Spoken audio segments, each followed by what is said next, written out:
I want to press you a little bit on what you just said. You said that the president supports the auto workers. Does that mean that the president is siding with the auto workers over the auto companies? What we're saying is we're not going to get into the negotiation, right? This is, when it comes to the negotiation, that is something for the parties to decide on. That is something for them to discuss. But me saying that the president supports the auto workers, that's not anything new.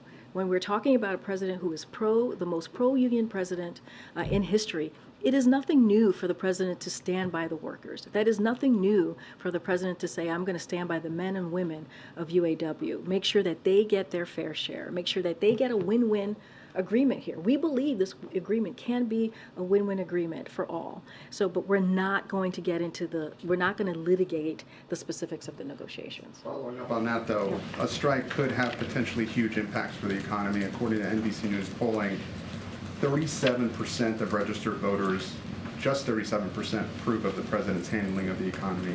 He's at a 56% disapproval, the highest of his presidency, and 74% of registered voters say they have major or moderate concerns about the president's age and mental fitness. How troubling is that?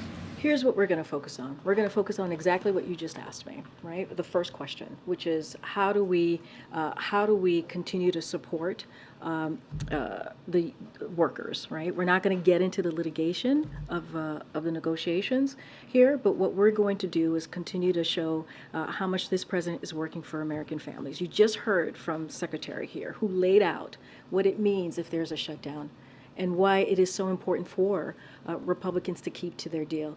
That's what we're going to focus on. You see, the Bidenomics, I get it. I get that Americans right now, they've been through a lot, right? They've been through the pandemic, this global pandemic that we're coming out of. They have been through what we've seen because of Russia's war in Ukraine, and we saw inflation spike. We saw what's going on with what Americans are feeling every day.